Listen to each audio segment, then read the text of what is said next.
Coming up on Locked On NBA Daily. The NBA season resumes tonight, and the Knicks and Pistons headline an exciting slate. Do the Pistons have the Knicks number? Meanwhile, are the Lakers in danger of falling out of the playoffs? And are the Suns the sleeper that teams in the West should be worried about? Locked On NBA Daily starts now.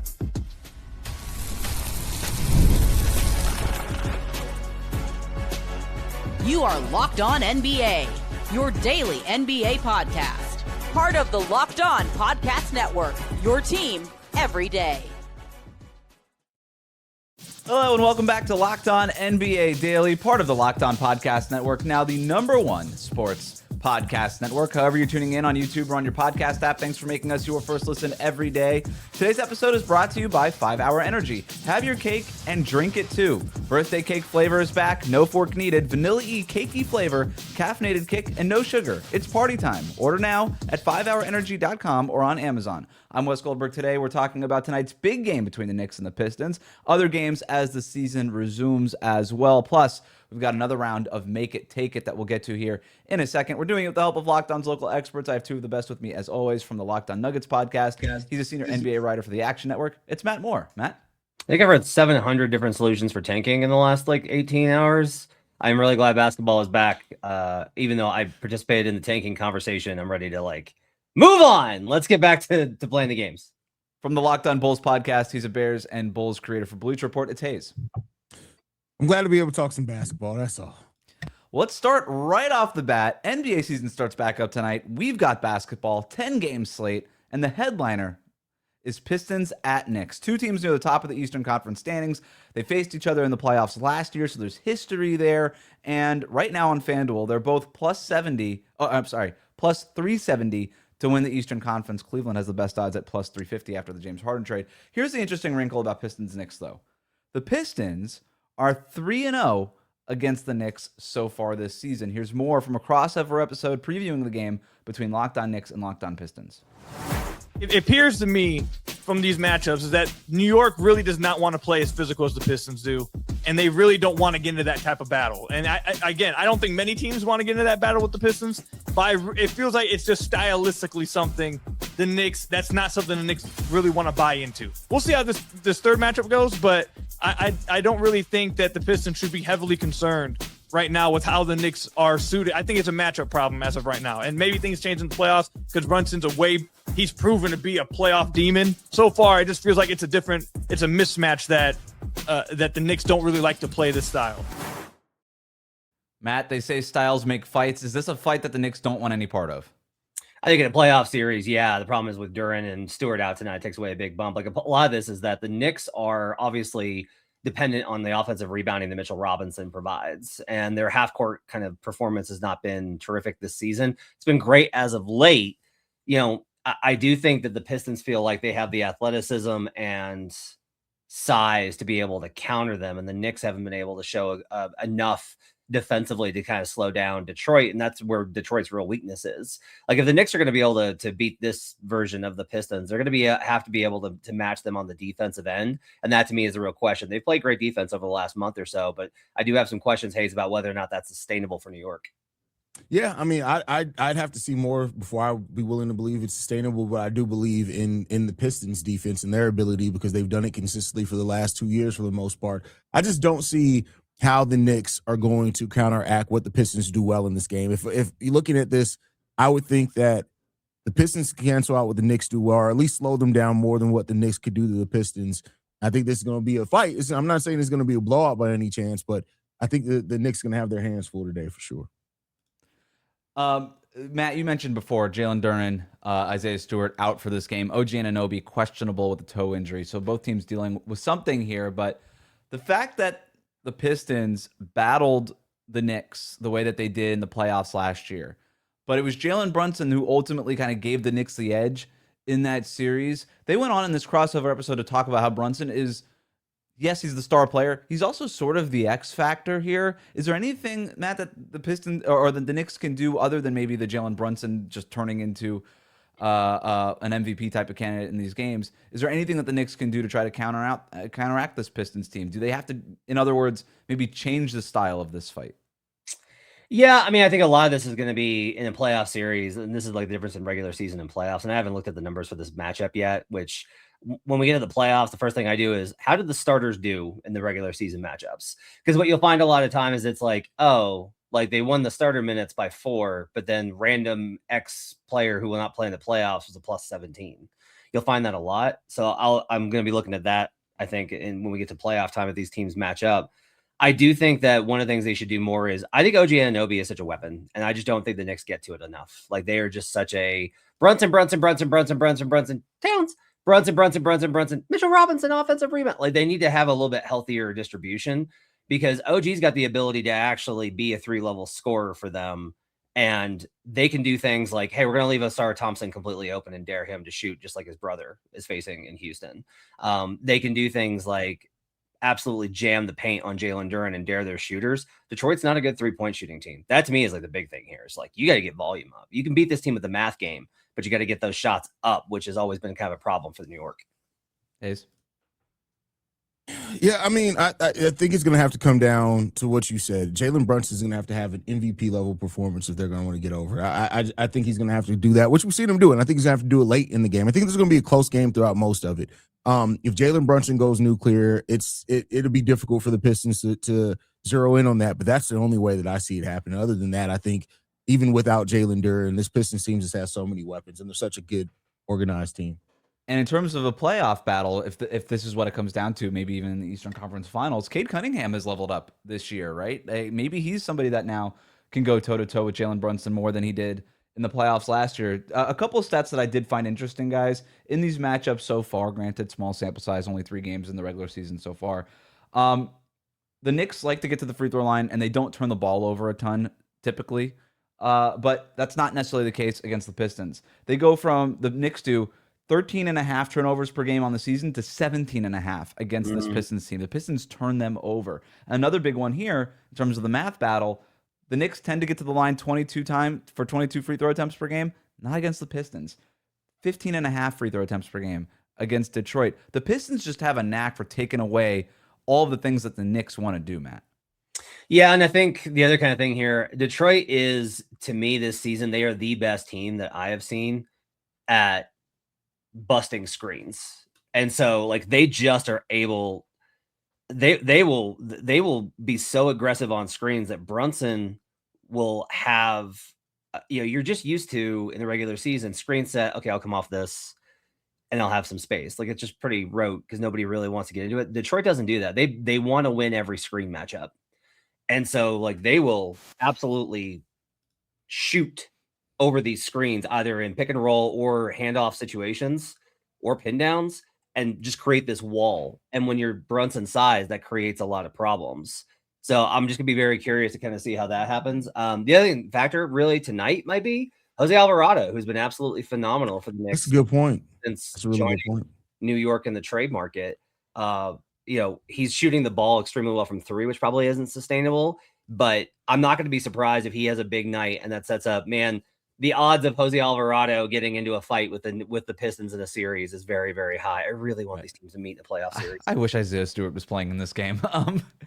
I want to go back to those conference winner odds, though. Cleveland is leading the East in odds at plus 350 to win the East. Detroit, Boston, and New York all tied for plus 370, and those are the clear top 4 teams in the East. Nobody else is even close to those teams in terms of the odds.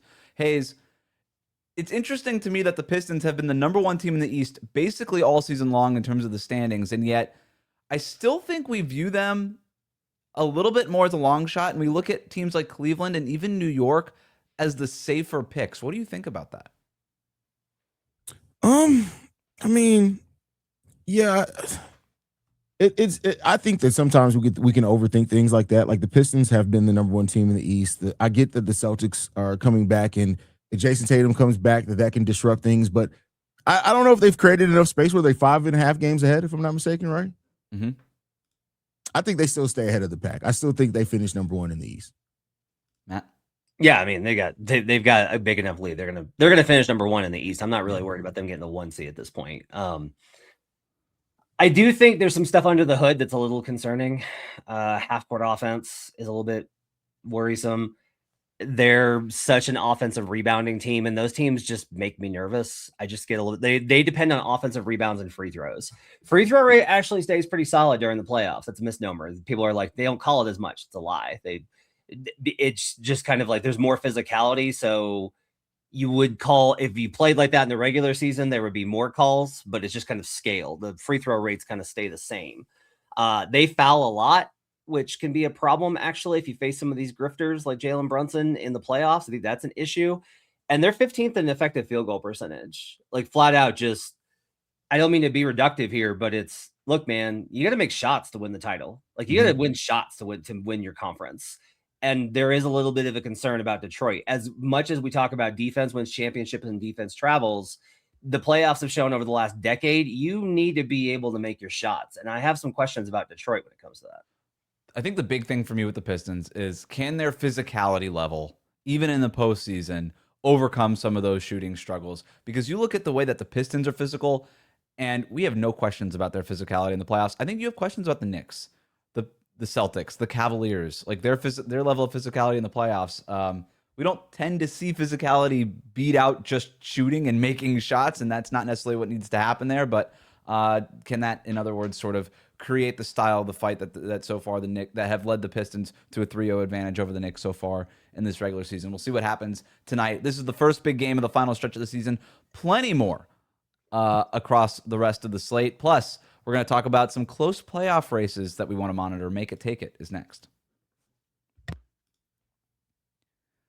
Today's episode of Locked On NBA Daily is brought to you by 5 Hour Energy. Welcome to the 5 Hour Energy Flavor Draft. We're looking at every aspect of the draft, so to let you know which tasty flavors are the best and which ones might just be sleepers. The board's set, the flavors are ready, and only one is going to take the top spot. 5 Hour Energy has a wide variety of flavors. They have something for everybody. 5 Hour Energy shots give you a boost with zero sugar, so you're going to want to check those out. I'm looking at my draft board. I think the clear number one flavor of 5 Hour Energy has to be cherry. Classic, sweet and light tart edge. It's bright, it's punchy. It has that slight tang finish. Can't go wrong. It's the go-to. But here's my sleeper pick. Strawberry banana. Don't sleep on strawberry banana. Sweet strawberry flavor up front, soft, mellow banana finish, smooth, creamy fruit profile. It tastes like a fruit smoothie, low acidity, easy to drink with a gentle, sweet aftertaste. So find your new favorite flavor of 5 Hour Energy shots available online at 5hourenergy.com or on Amazon. We'll be right back. Welcome back to Locked On NBA Daily. The best way to support the show is to subscribe on YouTube. We are Monday to Friday at 1 p.m. Eastern, wherever you get your podcasts. It's Thursday, so it's time for Make It Take It. You know the rules. 2 takes, 1 winner. We're going to start with the news out of Philadelphia. Joel Embiid reported soreness in his right shin over All-Star weekend. He's going to miss the 76ers' first game as we resume the season against Atlanta tonight. We don't know the extent of his injury, but Matt, you won last week, so you're going to get the ball first here. Have you seen enough from the Sixers team to believe that they could still make some noise in the playoffs even without a fully healthy Joel Embiid, if that is to be the case? The numbers say no with Joel, but I'm going to say yes. I love the way that this Pistons or the Sixers team plays, honestly. And a lot of this just comes down to, like, I don't want this to be a referendum on Embiid, because if he plays, he can help. I think one of the things is not having Embiid having to be the guy, because it's Tyrese Maxey. That's the guy, I think, is huge. Having Embiid in if he's healthy and available, he can help. If he's not, they can play and win, is massive. Like VJ Edgecombe is a gamer. Yes, he's a rookie, but he doesn't have to be the guy. Maxey's the guy. Like, look at Maxey's performance down the stretch of these games. Look at him in clutch time. Look at the way that he leads his team. Look at how much he communicates. Look at all the ways that he's able to transform the game offensively. They've got a very deep roster with a lot of wings, which is good. They've got size. They've got athleticism. I think that there's a real potential here for the Sixers to be a disruptive force in the Eastern Conference. I don't think they can win 3 rounds, but I do think that Embiid is not necessary in this conference for them to have to be able to make a run. And I get what you're saying as far as making a run. As good as the Philadelphia 76ers are, they're still 5 games below 500 against teams above 500. When Joel Embiid is on the court and playing, they actually have a winning record against above 500 teams. So I would lean to think that, yeah, they may be able to make some noise as far as maybe they can push a series to 7 games, and depending on the matchup, maybe they can win the first round. But if you're talking about really disrupting the Eastern Conference, which I would say be knocking out one of the top 4 teams, no, to me, they need Joel Embiid to be healthy. They need him to be playing in that series. Yeah, Tyrese Maxey is still their best player, but Joel Embiid is still one of the most versatile. And the way that teams have to adjust to guarding him, whether Maxey's the best player or not, opens up so much more for that team and makes him so much of a more difficult team to guard. The nasty part about the playoffs is you do tend to play those teams that are over 500, to Haize's point. He gets the points there for round 1. I just want to note, that's fine, but I just want to note how many of those teams are in the Eastern Conference. Well, that's who they'll be playing in the playoffs. Right, but you're talking about that the record you're listing is teams over 500. A lot of the teams that are over 500 are the teams in the West better than the teams in the East? Because you've been making that point all year long. So if they've been beaten, even if that record is against teams in the West, that would still say that they're playing against pretty good competition above 500 teams, right? Yeah, my point here is more just like, if we're gonna talk about the Eastern Conference kind of like run, how many, like, if you're, oh no, they're facing the Raptors.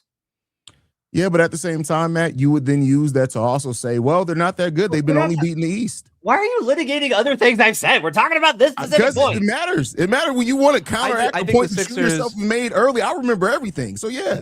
The top of the East is still good. It might not be as good as Thunder, San Antonio.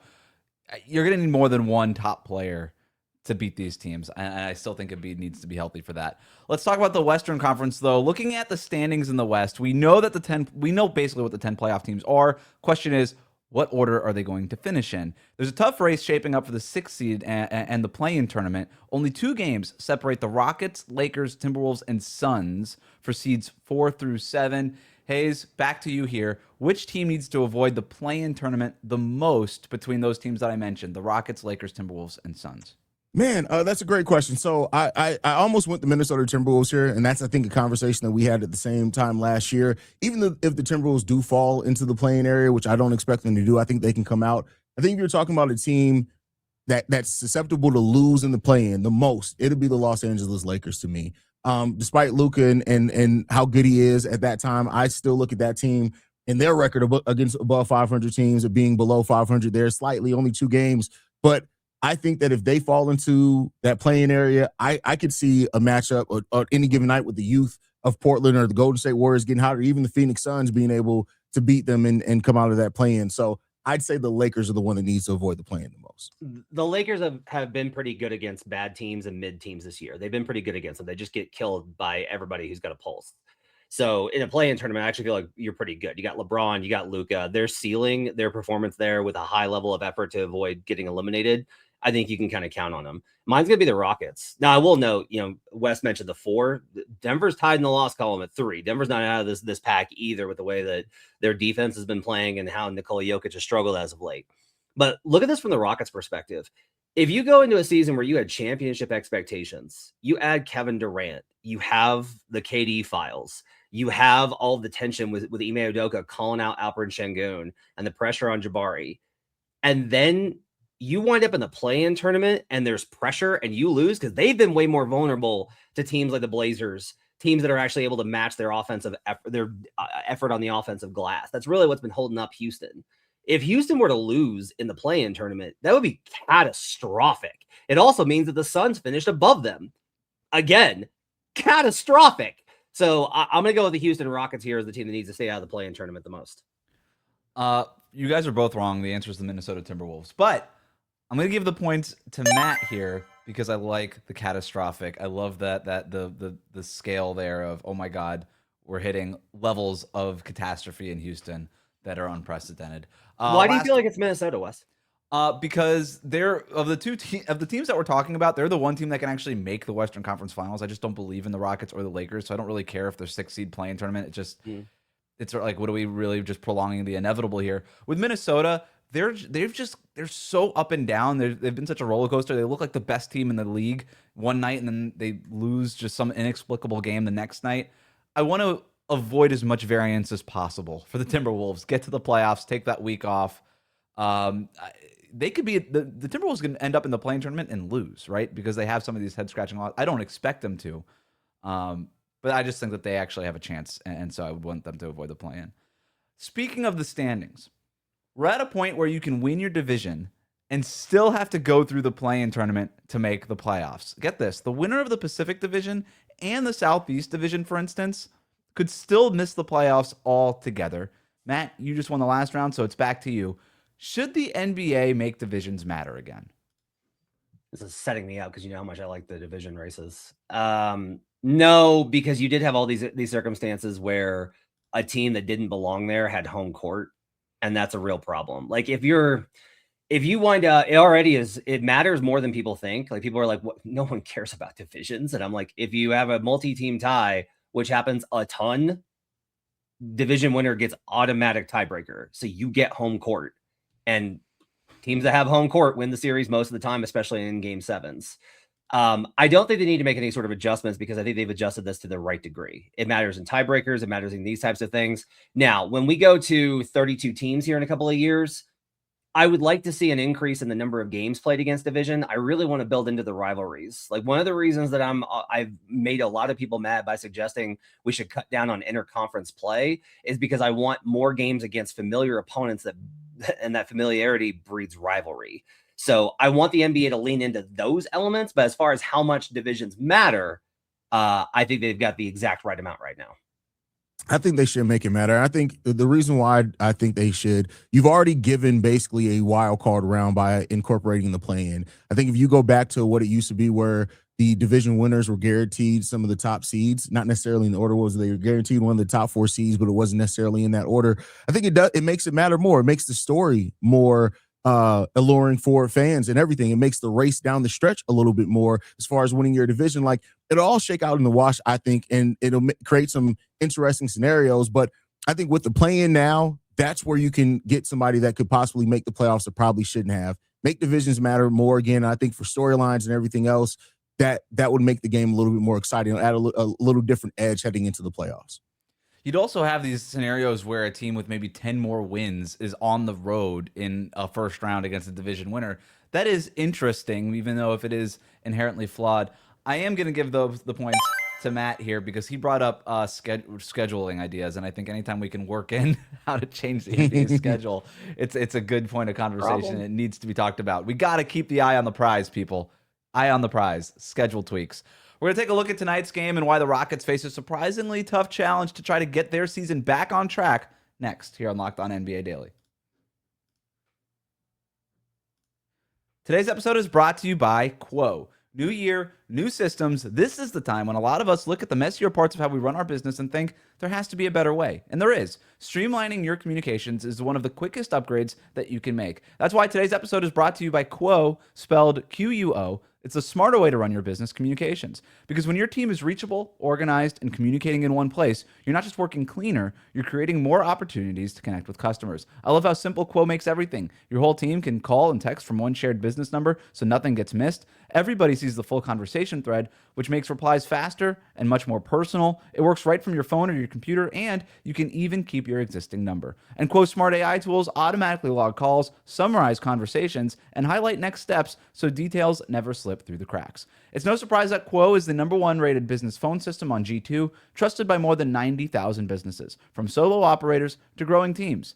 Make this the year where no opportunity and no customer slips away. Try Quo for free, plus get 20% off your first 6 months when you go to quo.com/lockedonnba. That's Quo, QUO.com/lockedonnba. Quo, no missed calls, no missed customers. Today's episode is brought to you by Indeed. Workplace chaos, deadlines stacking up, inbox overflowing, and the one position you have to fill still sitting open. When the pressure's on and you need the right hire, this is a job for sponsored jobs. Indeed Sponsored Jobs helps you reach the people who actually fit what you're looking for: skills, experience, location, so you're not just hoping that the right candidate stumbles across your post. And here's a stat that says it all. In the minute that I'll be talking to you, companies like yours will make 27 hires on Indeed, according to Indeed data worldwide. So if you're hiring, spend less time searching and more time interviewing candidates who check all of your boxes with Indeed Sponsored Jobs. Spend less time searching and more time actually interviewing candidates who check all of your boxes. Less stress, less time, more results. When you need the right person to cut through the chaos, This is a job for Indeed sponsored jobs. And listeners of this show will get a $75 sponsored job credit to help get your job the premium status it deserves at Indeed.com/podcast. Just go to Indeed.com/podcast right now and support our show by saying you heard about Indeed on Locked On NBA. Indeed.com/podcast. Terms and conditions apply. Need to hire? This is a job for Indeed sponsored jobs. Thanks for making Locked On NBA Daily your first listen of the day. The Locked On Podcast Network has a show for every team. Check out Locked On Knicks, Locked On Pistons, Locked On Rockets, and more for more on today's top stories. The NBA season starts back up tonight for the stretch run 10-game slate. We're going to take a look at a few here beyond Knicks-Pistons. Let's start with Rockets and Hornets because we were talking about Houston a little bit earlier. Hornets, 4.5-point favorites in this game tonight. Two teams in very different places, right? Things have certainly been better for Houston, while the Hornets, they are riding a winning stretch coming out of the All-Star break. Haize, can the Rockets get back on track tonight? They can. They absolutely can. They have the talent in the roster to be able to get back on track. But I tell you what, this Hornets team is red hot right now. And, maybe they've cooled off some with the week off with the All-Star break. But they come back playing like they were. I can completely see them beating the Houston Rockets today. The Rockets have to really start waking up. If they want to avoid the play-in, they have to start waking up. They need to make a statement tonight and get this win over the Hornets. Yeah, talk about the Rockets being on track. It's really important to make sure that you drive between the lines and that you have your heads up and that you're not distracted and that you make sure you keep that car or, Hummer on the road and perfectly functional. So you can go look that one up if you're confused on the podcast. I think, look, as long as LaMelo's okay, I think Hornets win this game. I just think Houston's lost right now. The biggest problem I find for them, like there's as much as it's like the metrics and the matchups and blah, blah, blah, blah, blah. Does this team believe in itself right now? The front office literally came out after the deadline and said, maybe it's just not our year. What? You traded for Kevin Durant. You have Albert Şengün. What are you doing? And they just do not seem to have, I think half that team does not believe in the other half. And that's a real problem. And Charlotte definitely believes in one another. So the number moved a lot when certain events transpired on the streets of Charlotte yesterday, but I still think the Charlotte Hornets are going to win this game and the Rockets continue to slide. All indications are that LaMelo is okay after basically walking away from a car crash yesterday afternoon in a ridiculous vehicle. Camouflaged Hummer. Don't camouflage your car? Maybe? I don't know. Just an idea. The Hornets are number one in defensive rebounding rate this season. That's going to minimize Houston's offensive rebounding, which has already been minimized by the absence of Steven Adams. I like the Hornets at a blowout this one. Next game, Suns at Spurs. Spurs, 7.5-point home favorites. Should be a fun game between two teams that have exceeded expectations. Haize, who do you like? I like the Spurs just because I like their roster, but the Suns are so sneaky good. Like they're such a fun team to watch that I'll never count them out in any game. Like I'm not saying they're gonna win every game, but I'd never count them out to be able to win a game. But I just think the Spurs are too sound on both sides of the ball. I think they're too versatile in the lineups. They can come. I think the Spurs walk away with this one, but I think it's an interesting game. Given all the conversations about gambling, I don't want to get into those kind of numbers. That's not what the show is about. But I think of it this way: like the line is like an expected number of margin, right? Like that's how much you're supposed to win by.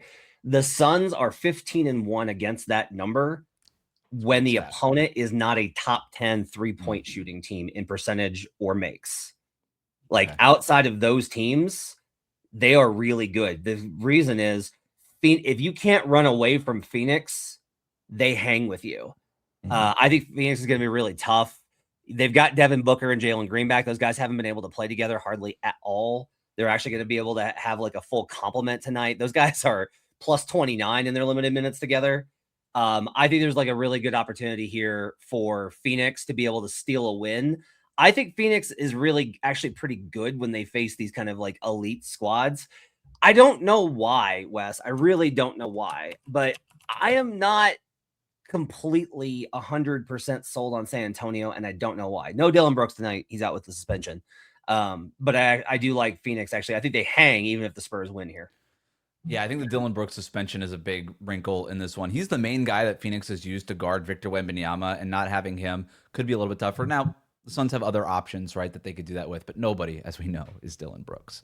Celtics at Warriors. Warriors 5.5-point dogs at home. No Steph Curry. That's a big reason why. But interesting storyline. Kristaps Porzingis will make his Warriors debut against his former team. Haize, can the Warriors get this one at home, or what are you watching for in this one? I don't trust the Warriors to do anything. I don't know that that's sacrilege. Like, I love Steph, but I have no faith in the Warriors right now. I think that they're going to struggle a lot the rest of the way for this season. They're going to win some games, but I'm going to bet the under and bet that the Warriors lose probably more games than not. So there you go. Matt? Without Steph Curry, no. Like, I think with Steph Curry, this team's dangerous. These teams are actually going to be pretty scary when they get Steph back. There's a lot of stuff that kind of points to, like, I don't think they're talented at all, but they do have a really good defensive framework. Moses Moody's playing really well. Like, there's a little bit of spark there, but they got to get Steph back, man. Until Steph gets back, I can't buy in on the Warriors being able to do much of anything. Yeah, I'm not going to overlook the Porzingis comeback factor about in this game in San Francisco tonight. But no Steph Curry, there's no way that the Warriors get this win. They just don't have enough firepower to keep up with the Celtics. It might be one of those weird games where it's like, wow, that game's tied, or the Warriors are winning by a couple points after the first couple quarters or something, but the Celtics will pull away at the end. That's my prediction, at least. Nuggets at Clippers, final game that we're going to talk about here. Clippers 4-point dogs at home against the Denver Nuggets. Kawhi coming off a really impressive showing at over All-Star weekend. Nuggets, they're trying to cement their place near the top of the West standings, really trying to get one of those top 4 seeds that Matt mentioned earlier. Matt, who do you like in this one? Kawhi goes for 35. Yoke goes for 40. Nuggets win in a close one by about 5. Sounds like a must-watch to me, Haize. Yeah, should be. No Zubac also, so who's there to stop Jokic? Good luck, Isaiah Jackson. Giannis. Best of luck to you. If you like what you heard today, subscribe to Locked On NBA Daily wherever you get your podcasts, including on YouTube. Thank you to Matt and Haize for their expertise every day. Thank you for making the Locked On Podcast Network your first listen. We'll see you right back here tomorrow on Locked On NBA Daily.